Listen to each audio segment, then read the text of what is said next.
The foundation of all religions and philosophy and all success is that you become what you think about most of the time. Is all the previous thoughts in your life have led to a very complex program in your mental computer, sort of like a GPS system that guides you and directs you every minute of every day. If you want to change the results you're getting in the outer world, you have to reprogram your system so it takes you to a different destination. Tragedy and other great obstacles befall all of us. And in these moments, our minds are flooded with doubt. We ask ourselves questions like, should I give up? Is this even possible? Or, why me? Leading us to a negative mindset. But we don't have to stay there. The only question that we have when facing great obstacles is, how will you respond? You have a choice. And when you shift your mindset towards the positive, you will quickly realize that there is a reservoir of untapped potential waiting to be released by you. For me personally, when I wake up in the morning, I ask myself the same exact question every single day.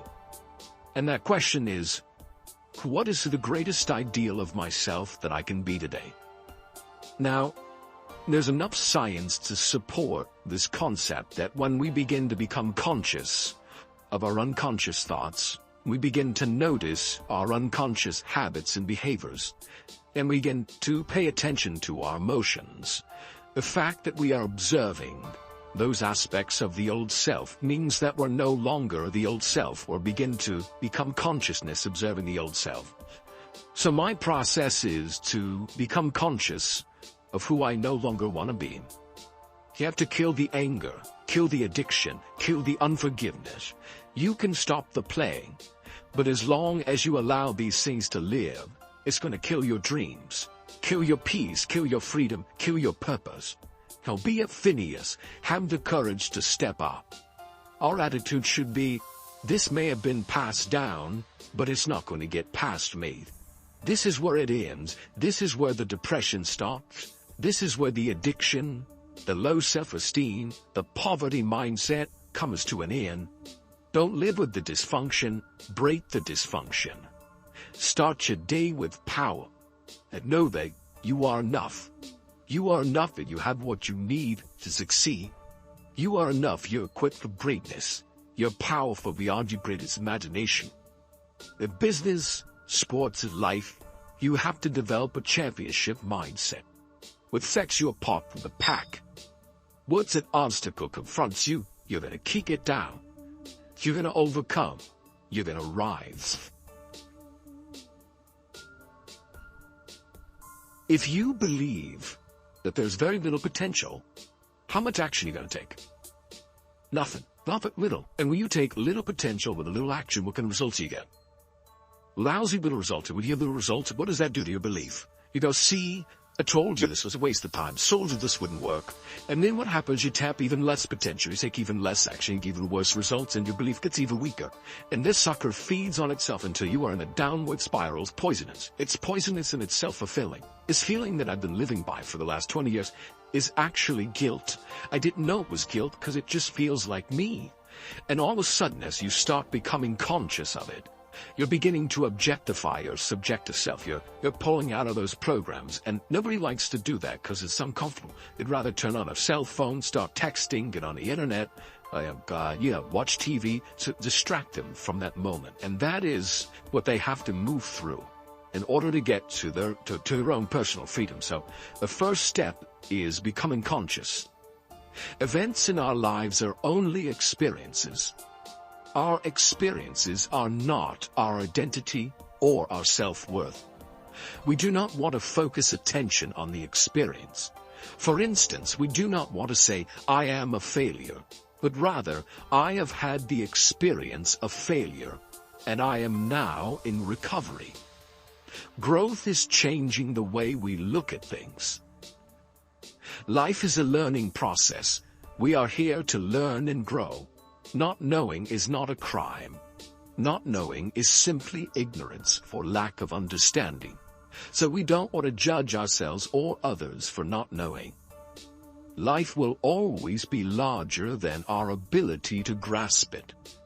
We are all in a process of learning, growing, and gaining more understanding. Yet we will never know it all. Decide on what behaviors or actions or unconscious habits you have to change. How do you talk? Do you complain? Do you blame? Do you make excuses? Do you feel sorry for yourself? Just become so conscious of those behaviors that you'll never go unconscious again. And lastly, you have to decide what emotions no longer belong in your future. That means if you want to be wealthy, you can't take lack. If you want to be healthy, you can't take insecurity or fear. You gotta begin to condition your body to a new mind. Most people try to create a new personal reality as the same personality, and it doesn't work. We literally have to become someone else. In other words, thoughts are the language of the brain, and feelings are the language of the body. And how you think and how you feel creates a state of being. So, most people have experiences in their life that brand them emotionally. They feel fear, they feel anger, they feel bitterness, they feel frustration, they feel insecurity, and those emotions then become part of their identity. So, once they think certain thoughts that turn on certain circuits in their brain that are equal to their insecurity, and then they feel insecure. The moment they feel insecure, they think more insecure thoughts, which makes more chemicals for them to feel insecure. And the repetition of that cycle over time conditions the body to subconsciously become the mind of insecurity. So then, the person says, I am insecure. And whenever you say, I am anything, you're commanding your mind and body towards destiny. So, then most people's biology is for the most part their past. And so, if you're not being defined by the vision of the future, some new possibility in your life, you're only left with the old circuitry in your brain and the old emotions of the past. So, the question then is, can you believe in a future that you can't see or experience with your senses yet, but you've thought about enough times in your mind that your brain is literally changed to look like the experience has already occurred? Now, the latest research in neuroscience says you can change your brain just by thinking. So, then as you begin to think about a new possibility, and your brain begins to fire in new sequences and new patterns and new combinations, and you begin to plan your behaviors, and you begin to review in your mind, mentally rehearse who you're going to be in your life. The mere action of mental rehearsal begins to install the neurological circuits in your brain. Now, your brain is no longer a record of the past. Now, it's, in fact, a map to the future. And if you were then to begin to emotionally embrace your future before it's made manifest, in other words, you're not waiting for your healing to feel wholeness. You're not waiting for your new relationship to feel love. You're not waiting for the mystical moment to feel awe. You're not waiting for your success to feel empowered. That's the old model of reality, of cause and effect. Aristotle wrote in his famous Nicomachean Ethics that the common aim of mankind is to be happy. However, each person defines happiness. One thing we know is that the more confident and the better we feel about ourselves, the happier we are, and the more effective we seem to be in everything we do. Self-confidence, however, is really a state of mind based on your belief systems. Belief or faith enables you to act boldly in the face of uncertainty. Confidence enables you to face changes and difficulties and unexpected setbacks with calmness and clarity, and allows you to respond more effectively under any circumstances. The law of belief, an important corollary of the law of cause and effect, says that your beliefs become your realities. You do not believe what you see, but you see what you believe. William James of Harvard said that belief creates the actual fact. In the Bible it says, according to your belief it is done unto you. If you believe strongly enough and confidently enough, your outer world will tend to conform to a pattern consistent with these beliefs. In fact, your world today is largely an out-picturing of your innermost beliefs and convictions. You behave on the outside based on your beliefs on the inside. You see the world around you based on your beliefs about reality, regardless of whether they are correct. How can you determine your true beliefs? Simple. You can tell what you really believe by observing what you do and what you don't do. You can tell what you believe by listening to your opinions, your conversations, and by noting your decisions. When you truly believe yourself to be an exceptional human being, possessed of remarkable capabilities, you will walk and talk and act that way, and your inner convictions will become your outer realities. As the Bible says, all things are possible to him that believeth. The law of incremental improvement is your key to an unlimited future of success, prosperity, and self-confidence. It doesn't matter where you are starting from. All that matters is where you are going. As Theodore Roosevelt said, do what you can with what you have, where you are. By applying the law of incremental improvement to yourself and your work, you can begin moving upward toward joining the great ones in your field. If you are doing what you love to do and you are doing it with all your heart, by engaging in continuous personal and professional improvement, you can begin to move forward at such a rapid rate that it will astonish you. There is one small problem that you need to deal with before you become one of the best in your field. Most of us grow up with feelings of inferiority and inadequacy.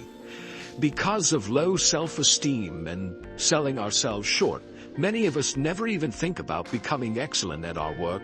It never even occurs to us that we have the ability to learn anything we need to learn, to be able to do an outstanding job at anything we put our minds to. The fact is that, generally speaking, you have the capability to excel at anything that is really important to you.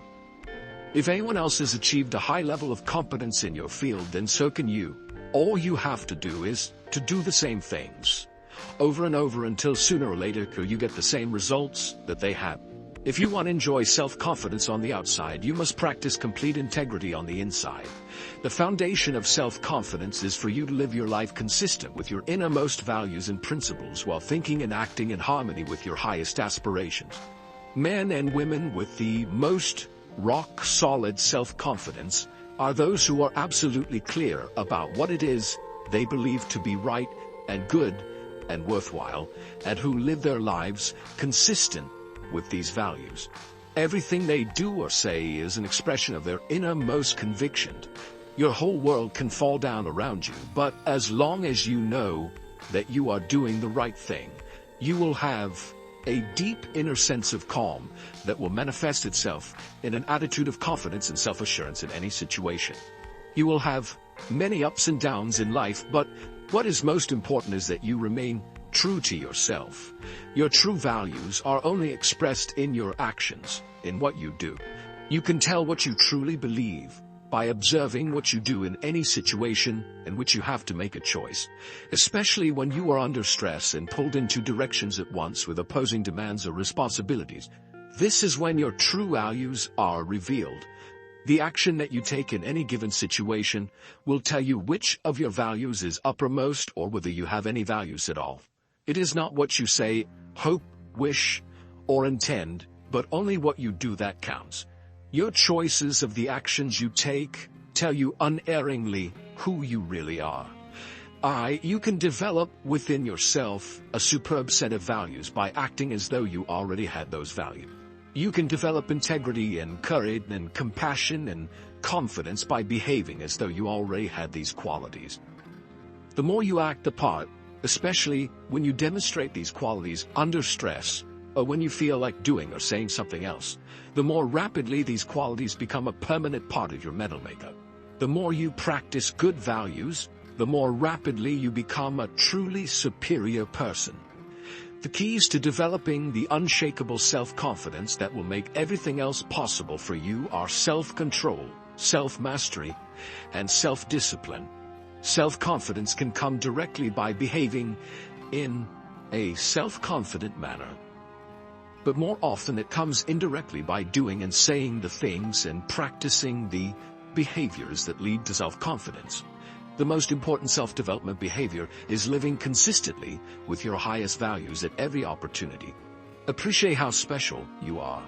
There will never be anyone exactly like you. You were given special gifts and talents to share with the world. And Even though everybody has special gifts and talents, nobody will use theirs quite the same way you do. You have a way of being in the world and a perspective that's unique to you. You are the only one who thinks your thoughts the way you think them. You have created your own unique reality and are living your life according to your own unique path. You are the only you that will ever be. You're kind of a big deal.